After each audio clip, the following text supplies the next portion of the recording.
बात की शुरुआत करते हैं। प्रयागराज के फाफामऊ में जर्जर कोल्ड स्टोरेज का हिस्सा गिरने से हुए हादसे में मृतकों की संख्या बढ़कर अब 4 हो गई है, जबकि 12 लोग घायल हैं। सभी घायलों का अस्पताल में इलाज चल रहा है। ये कोल्ड स्टोरेज एसपी के पूर्व विधायक अंसार अहमद का बताया जा रहा है। इस घटना पर पीएम मोदी और सीएम योगी ने दुख भी व्यक्त किया। मृतकों के परिजनों को 2-2 लाख रुपए और घायलों को 50-50 हजार की आर्थिक मदद देने की घोषणा भी की है। इसी से जुड़ी आपको रिपोर्ट दिखाते हैं।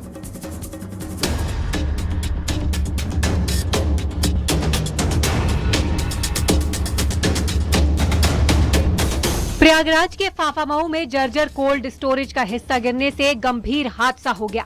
हादसे में 12 लोग घायल हो गए, जिन्हें अस्पताल में भर्ती कराया गया है। फाफामऊ के चंदापुर गांव में कोल्ड स्टोरेज है और इस कोल्ड स्टोरेज में आज दोपहर लंच के समय बड़ा हादसा हुआ। आप देख सकते हैं कोल्ड स्टोरेज का एक बड़ा हिस्सा जो है वो भरभरा कर ढह गया। नीचे आलू की बोरियां दिखाई दे रही हैं और बाहर की तरफ ये जो छज्जा था ये भी गिर गया। घटना पर प्रधानमंत्री नरेंद्र मोदी ने गहरा दुख व्यक्त करते हुए प्रभावित परिवारों के प्रति संवेदना जताई और मृतकों के परिजनों को 2-2 लाख रुपए और घायलों को 50-50 हजार रुपए मुआवजे की घोषणा की है। 12 लोग अंडर ट्रीटमेंट हैं मेडिकल कॉलेज और वैली हॉस्पिटल में, और 4 लोगों की बहुत ही दुखद मृत्यु हुई है। तो बाकी जो लोग घायल हैं उनको हम लोग इलाज उपलब्ध करा रहे हैं। वहीं मुख्यमंत्री योगी आदित्यनाथ ने भी संज्ञान लेते हुए शोक व्यक्त किया और मृतकों के परिजनों को 2-2 लाख रुपए मुआवजा देने की घोषणा की और घायलों को 50-50 हजार रुपए मदद का ऐलान किया है। लगभग 16 लोगों को रेस्क्यू किया गया है, उनको लेकर हॉस्पिटल ले जाया गया है। उसमें से गंभीर रूप से 4 लोग घायल थे जो जिनकी मृत्यु हो गई है, लेकिन 12 लोग अभी जिनका इलाज चल रहा है। इसके अतिरिक्त रेस्क्यू ऑपरेशन अभी भी चल रहा है, कंटिन्यूस चलेगा जब तक ये पूरा मलबा नहीं हट जाता है। ये कोल्ड स्टोरेज समाजवादी पार्टी के पूर्व विधायक अंसार अहमद का बताया जा रहा है। कोल्ड स्टोरेज पुराना होने के साथ दीवार जर्जर हो चुकी थी। अमोनिया गैस के रिसाव की खबर से आसपास के गांव में भी हड़कंप मचा हुआ है। हालांकि पुलिस प्रशासन का कहना है कि हालात काबू में है। Bureau report, news 18, Uttar Pradesh, Uttarakhand.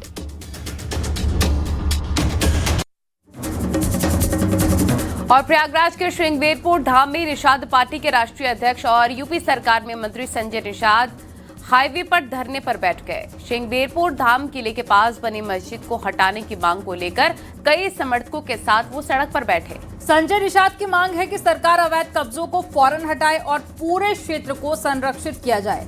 ऐसा नहीं होने तक वो आंदोलन जारी रखेंगे। हालांकि बाद में उन्होंने अपना धरना खत्म भी कर दिया। आपको रिपोर्ट में दिखाते हैं।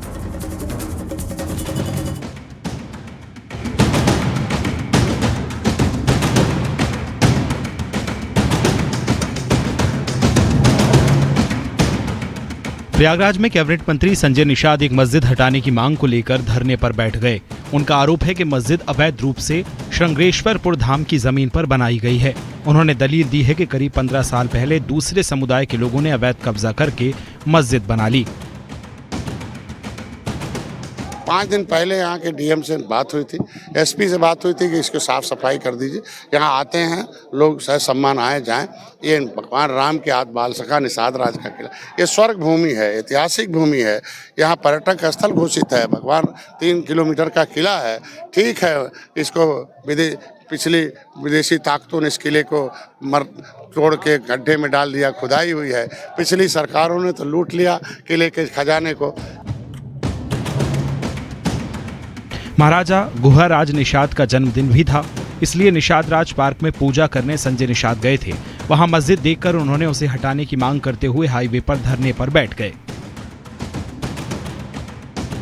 भगवान राम जहाँ रात्रि विश्राम किए हों, त्रेता में ही से जो है सेना दे के रावण को खत्म किया हो, तो ऐसे में उस किले पर मस्जिद है, अवैध मस्जिद, उसे हटाई जाए। किले के सामने मैं 20 साल पहले आया, लगातार यहाँ जंगल को काट कर उसको साफ सुथरा किया। जंगल था तब, कोई 1 इंच जमीन की नहीं था। मंत्री संजय निषाद का आरोप है कि मार्च 2023 में मस्जिद को हटाने की मांग की गई थी। 2013 में इस जगह कोई मस्जिद नहीं थी। पुरातत्व विभाग के रिकॉर्ड में भी मस्जिद का कोई जिक्र नहीं है। संजय निषाद की मांग है कि सरकार अवैध कब्जों को फौरन हटाए और पूरे क्षेत्र को संरक्षित किया जाए। ऐसा नहीं होने तक वो आंदोलन जारी रखेंगे। हालांकि बाद में उन्होंने अपना धरना खत्म भी कर लिया। Bureau report, news 18, UP Uttarakhand. Yogi cabinet की बैठक में आज 35 अहम प्रस्तावों पर मोहर लगी है। बैठक में कृषि, ऊर्जा और शहरी विकास से जुड़े कई बड़े निर्णय लिए गए, जिससे सीधे तौर पर करोड़ों किसानों और आम जनता को लाभ पहुंचने की उम्मीद है। योगी सरकार ने गेहूं के एमएसपी को 160 रुपए प्रति क्विंटल बढ़ाया है। 30 मार्च से 15 जून तक गेहूं की खरीद हो पाएगी। इसी से जुड़ी आपको रिपोर्ट दिखाते हैं।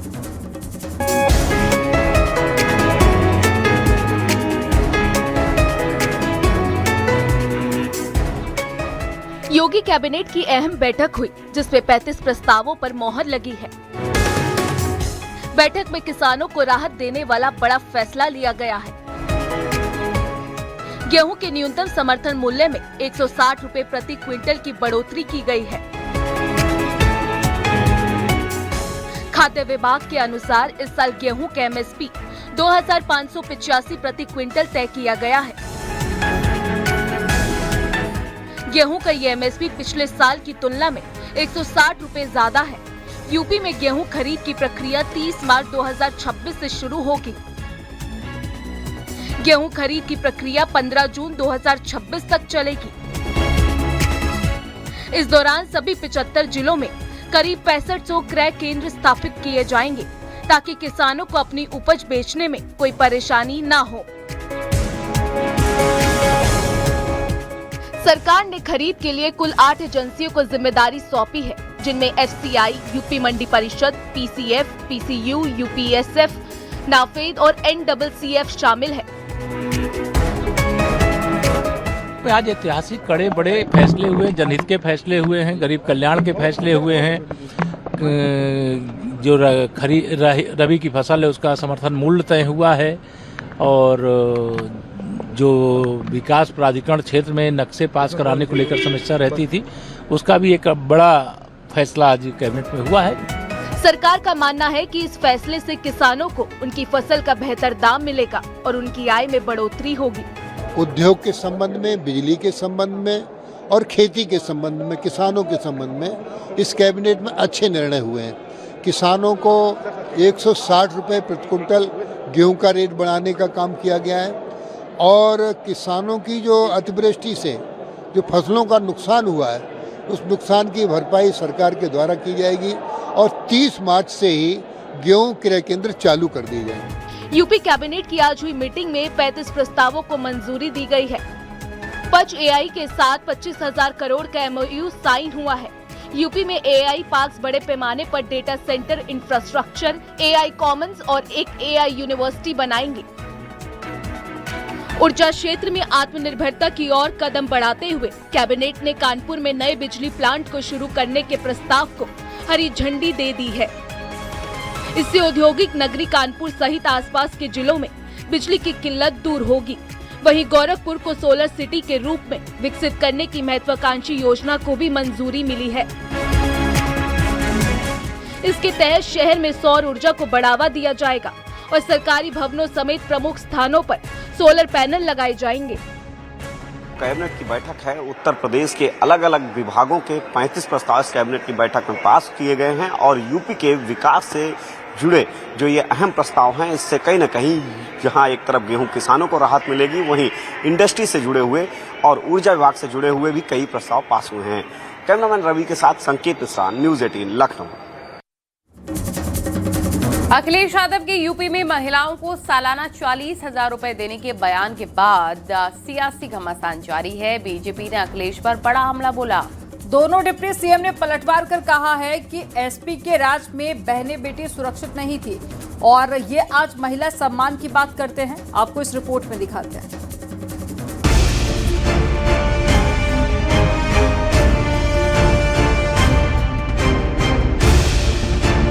यूपी में 2027 में विधानसभा चुनाव को लेकर महिला वोटर्स पर अब सियासत तेज हो गई है।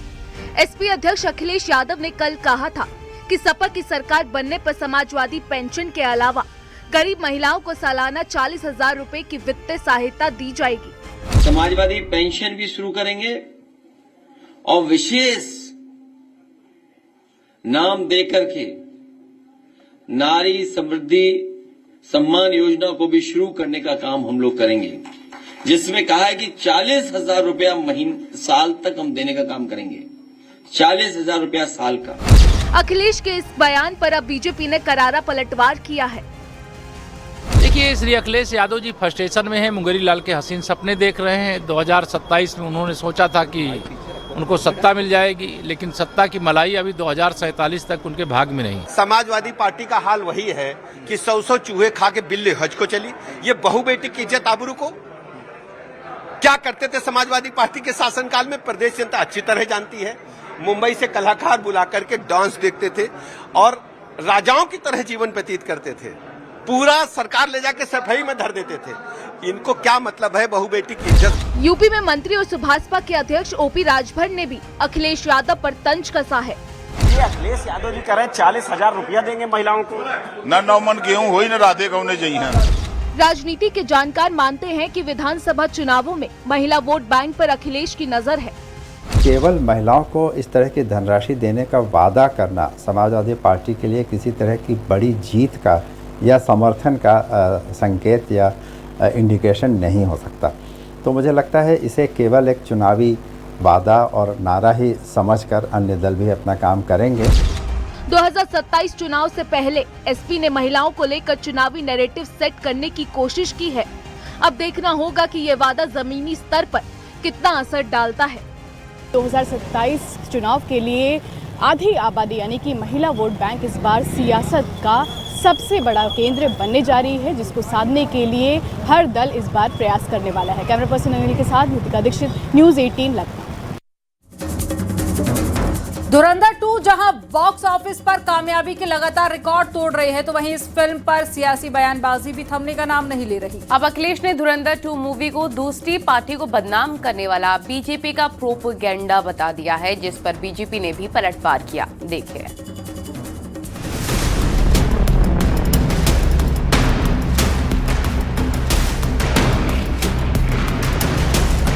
धुरंधर 2 फिल्म को लेकर सियासत तेज है। एसपी विधायक सांसद जहां इस पर सवाल उठा चुके हैं, वहीं अखिलेश यादव ने भी निशाना साधा है। उन्होंने कहा कि बीजेपी वाले ऐसे प्रोपेगेंडा फिल्में बनाने पर पैसे खर्च कर रहे हैं जो दूसरी पार्टियों को बदनाम करती हैं। पैसा देकर के फिल्में बना रहे हैं आप लोग दूसरे दलों को बदनाम करने के लिए। मुझे तो लगता है इन पे ज्यादा पैसा हो गया जो फिल्म इंडस्ट्री तक पैसा पहुंचाया जा रहा है। एसपी के बागी विधायक और पूर्व मंत्री मनोज पांडे ने अखिलेश यादव के धुरंधर 2 वाले बयान पर निशाना साधा है। मनोज पांडे ने कहा है कि जाकी रही भावना जैसी वो वैसे ही बात करेगा। जिसकी जैसी जो दृष्टि है और किस दृष्टि से किस चीज को कैसे देख रहा है, उसको जाकी रही भावना जैसी, तो जैसी भावना है वैसी दिखाई दे रही उनको। तो अब उसमें कोई चक्षु दोष पर कोई उसका धर्म में इलाज नहीं है, उसका मेडिकल में इलाज है। वहीं डिप्टी सीएम ब्रजेश पाठक का कहना है कि फिल्में समाज की कुरीतियों का आईना होती है। ऐसे में अखिलेश को सच्चाई से भागना नहीं चाहिए। समाज में जो फिल्में बनती हैं, जो कुरीतियां हैं, समाज में जो अच्छे कार्य हैं, उनको प्रदर्शित करने के लिए साहित्यकार, फिल्मकार हमेशा इस प्रकार के कार्य करते रहते हैं। मैं समाज में जो कुरीतियों के खिलाफ मूवमेंट है उसका मैं पक्षधर हूँ।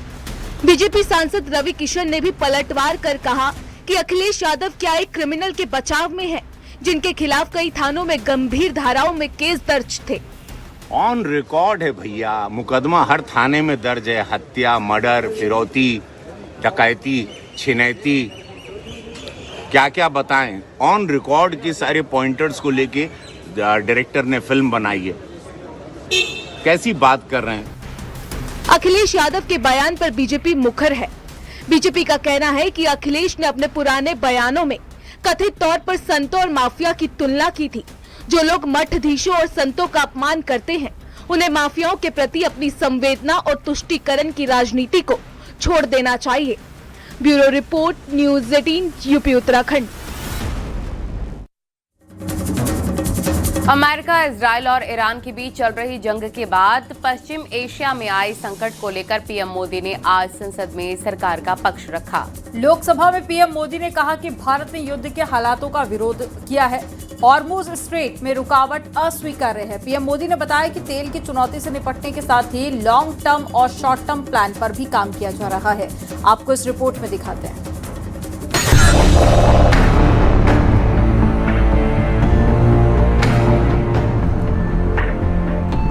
प्रधानमंत्री मोदी ने लोकसभा में पश्चिम एशिया संकट पर भारत का रुख साफ किया।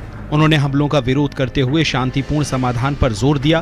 पीएम मोदी ने कहा कि पेट्रोल एलपीजी को लेकर सरकार हर गंभीरतापूर्वक संभव प्रयास कर रही है। एलपीजी के देश में ही उत्पादन को भी बढ़ाया जा रहा है। आज भारत के पास 53 लाख मीट्रिक टन से अधिक का स्ट्रेटेजिक पेट्रोलियम रिजर्व है। हमारी रिफाइनिंग कैपेसिटी में भी उल्लेखनीय वृद्धि हुई है। देश के सभी पावर प्लांट्स के पर्याप्त कोल स्टॉक्स उपलब्ध है। पीएम मोदी ने कहा कि कच्चे तेल और गैस का बड़ा हिस्सा हॉर्मुज स्ट्रेट से होकर गुजरता है। युद्ध के बीच कई जहाज हॉर्मुज स्ट्रेट से भारत पहुंचे हैं, क्योंकि तेल और गैस की सप्लाई सरकार की प्राथमिकता है। हम अपने सभी वैश्विक सहयोगियों के साथ निरंतर संवाद कर रहे हैं ताकि हमारे मैरीटाइम कॉरिडोर सुरक्षित रहे। ऐसे प्रयासों के कारण बीते दिनों हॉर्मुज स्ट्रेट में फंसे हमारे कई जहाज भारत आए भी हैं। पीएम मोदी ने कहा कि भारत हमेशा से मानवता के हित और शांति के पक्ष में अपनी आवाज उठाता रहा है। बातचीत और कूटनीति ही समस्या का समाधान है। भारत हमेशा से ही मानवता के हित में और शांति के पक्ष में अपनी आवाज उठाता रहा है। मैं फिर कहूंगा कि बातचीत और कूटनीति ही इस समस्या का समाधान है। पश्चिम एशिया में हालात चिंताजनक हैं। जंग का आम लोगों के जीवन पर असर पड़ रहा है। भारत 60% एलपीजी आयात करता है और मुझसे जहाजों की आवाजाही मुश्किल हो रही है। जहां जंग हो रही है वो हमारे लिए कारोबार का रास्ता है। कच्चे तेल के भंडारण को प्राथमिकता दी जा रही है। घरेलू एलपीजी सप्लाई सरकार की प्राथमिकता है। पहले 27 देशों से आयात होता था और अब 41 देशों से होता है। सरकार लगातार कालाबाजारी पर निगरानी कर रही है। ऐसे मौके पर कालाबाजारी और जमाखोरी करने वालों पर सख्त एक्शन लिया जा रहा है। पीएम मोदी ने बताया कि तेल की चुनौती से निपटने के साथ ही लॉन्ग टर्म और शॉर्ट टर्म प्लान पर भी काम हो रहा है। Bureau report, news 18। लोकसभा में पीएम मोदी ने कहा कि हालात का फायदा उठाने वाले झूठ फैलाने का प्रयास कर रहे हैं, इसीलिए सबको सतर्क रहने की जरूरत है। मुश्किल दौर में सबका एकजुट होना बेहद जरूरी है। लेकिन विपक्ष संसद में चर्चा की मांग पर अड़ा हुआ है। राहुल गांधी कह रहे हैं कि 25 मिनट के भाषण में पीएम मोदी ने अमेरिका के खिलाफ कुछ भी नहीं बोला। तो आम आदमी पार्टी का कहना है कि सरकार संकट का बोझ आम लोगों पर डाल रही है। इसी से जुड़ी आपको रिपोर्ट दिखाते हैं।